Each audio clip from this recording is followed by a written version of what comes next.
the mine that closed the world's most important strait. Somewhere under the Strait of Hormuz, a weapon can be waiting without moving, without transmitting, and without warning.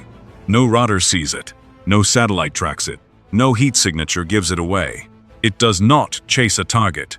It does not need fuel. It does not need a crew. It simply sits on the seafloor and waits for the wrong ship to pass above it. That is what makes naval mines so dangerous. A missile announces itself the moment it launches. A drone can be tracked. A submarine makes noise. But a mine is almost perfectly silent. It turns the ocean itself into a hidden weapon. And in a place like Hormuz, that matters more than almost anywhere else on Earth. The Strait of Hormuz is often described as a narrow passage between Iran and Oman. But that description does not capture the real problem. This is not just a strip of water. It is one of the most important economic pressure points on the planet. A major share of the world's oil passes through this corridor. Tankers do not move randomly through it. Tankers, they travel through narrow shipping lanes, boxed in by geography, traffic rules, and the constant threat of miscalculation. That is why Iran does not need to control the whole strait. It only needs to make the shipping lane feel unsafe. And mines are built for exactly that.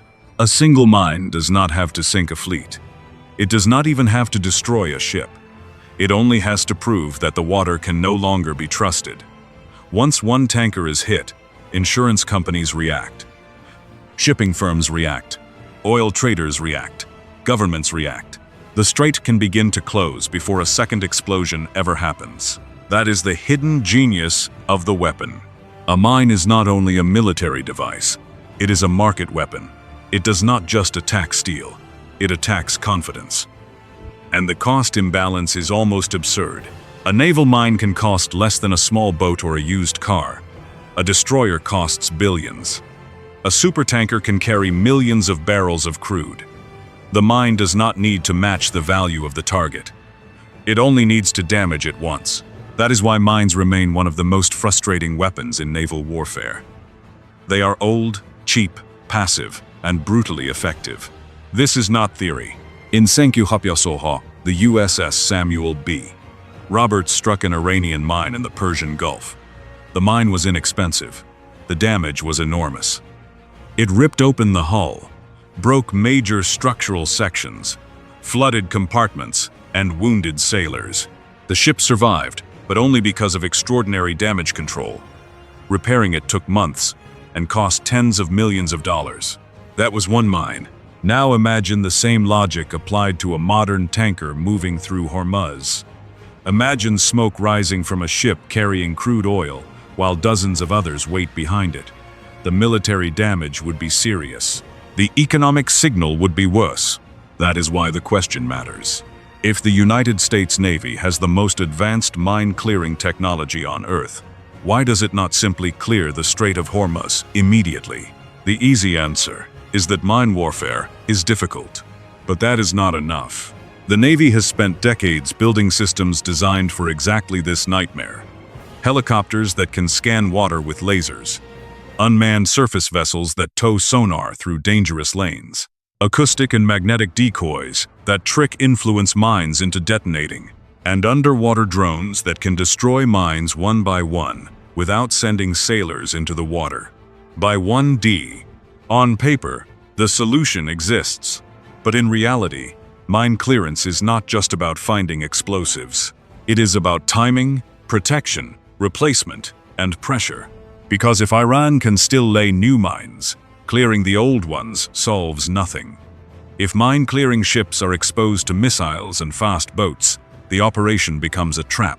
And if the mines are already strangling Iran's own exports, removing them too soon may relieve the pressure the Navy wants to keep in place. That is the part most people miss. The question is not whether the US Navy can clear the mines. The question is whether clearing them now would actually win the larger fight. And that is where the story changes. The Navy built a machine to defeat. The oldest weapon, at sea. Naval mines are not all the same. That is one reason they are so difficult to clear. A minefield is not just a row of explosives waiting in the water.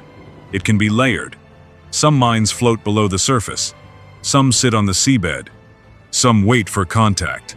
Others wait for a specific acoustic, magnetic, or pressure signature.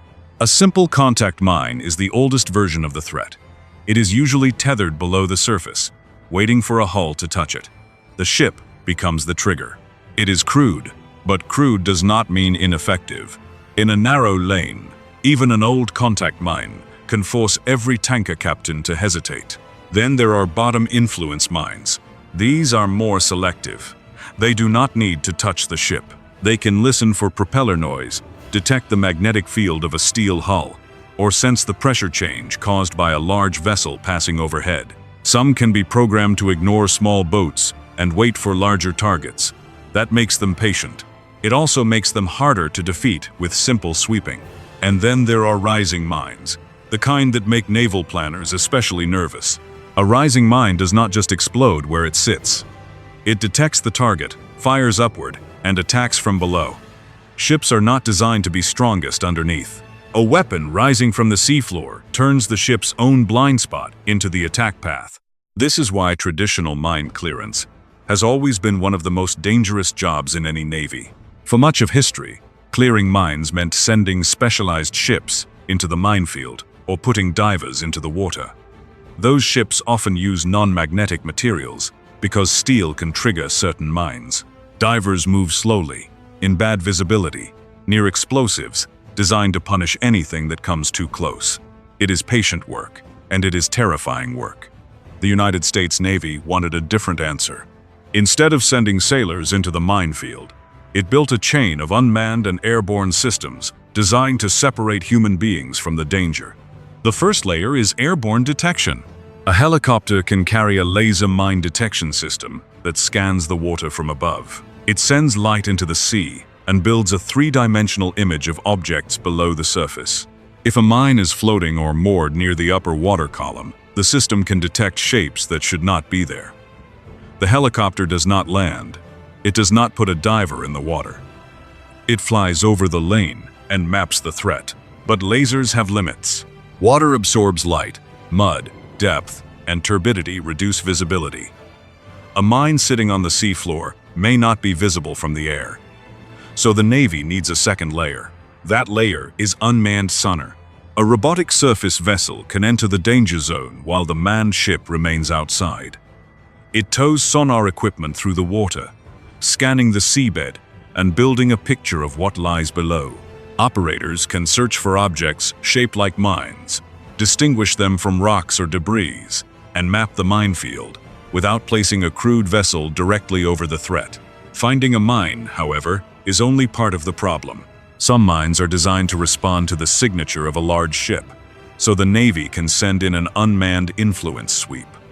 This system tows magnetic and acoustic equipment that imitates the signal of a vessel. To the mine, it can sound and feel like a valuable target passing overhead. But there is no ship, only a robot and a decoy. If the mine detonates, it wastes itself against a ghost. That is one of the most elegant ideas in modern mine warfare.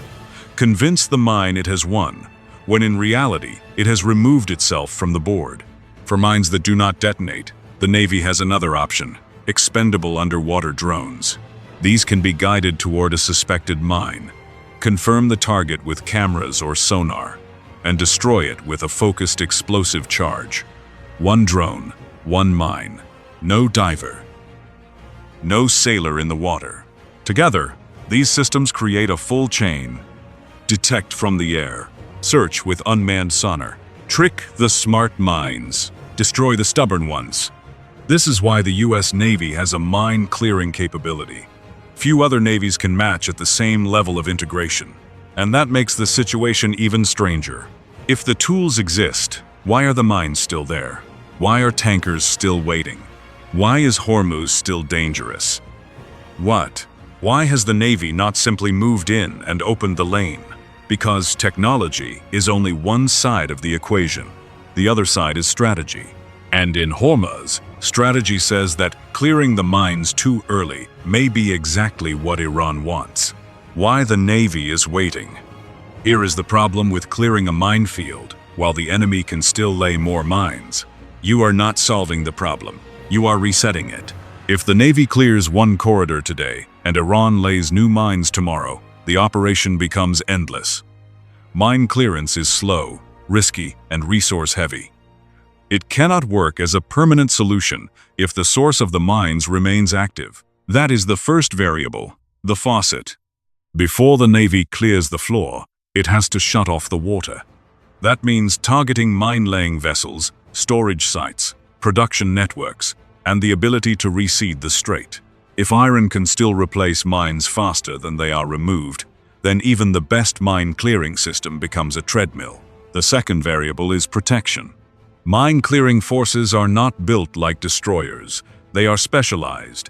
Their job is detection and clearance, not surviving missile salvos, submarine attacks, or fast boat ambushes. When a mine clearing ship or unmanned system enters a dangerous corridor, it needs a protective bubble around it. That bubble requires aircraft overhead, destroyers on the flanks, helicopters, drones, marines, and surveillance assets watching for anything that might turn the clearance operation into a trap. Because the minefield is only one layer of danger.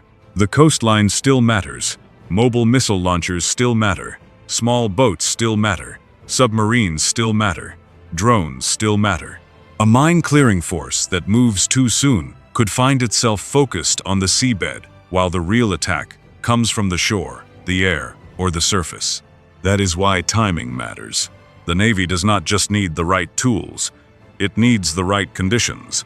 And then there is the third variable, the one most people overlook. The mines do not only hurt international shipping, they can hurt iron too. Hormuz is not a one-way pressure point. Iran also depends on maritime access. Its own crude exports, tanker movements, and revenue streams can be disrupted by the same fear it creates for everyone else. A mine does not ask whether the ship above it is American, European, Chinese, or Iranian-linked. It simply waits for the right signature. So when Iran mines the strait, it creates a weapon that can turn inward. Every day tankers hesitate, insurers increase risk, and commercial movement slows. Iran also pays a price. The minefield becomes an economic siege, not just against the outside world, but against the country that created it. That is the strategic reversal. Iran may have placed the mines to close Hormuz, but once the mines are in the water, the Navy can choose when to remove them. And until that moment, the pressure continues to build. This does not mean the Navy is helpless. It means the Navy is waiting for the equation to become favorable. When the replacement pipeline is broken, every mine removed is permanent. When the protection bubble is in place, mine clearance ships can operate without becoming targets. When economic pressure reaches maximum effect, clearing the strait becomes not a reaction, but a controlled decision. That is why the answer is not simply clear the mines. The real answer is clear them. When doing so, ends the crisis instead of extending it. This is the difference between tactics and strategy. A tactic asks, can we remove the mine? Strategy asks, what happens after we remove it?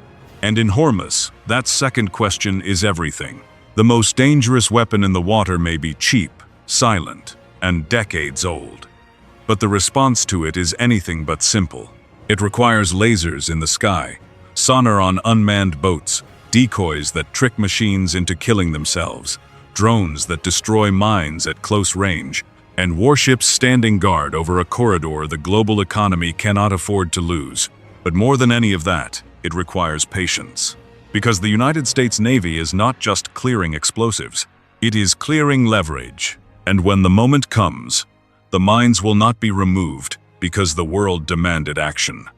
They will be removed because the conditions finally made action decisive. A mine can close a strait with fear, but strategy decides when that fear ends.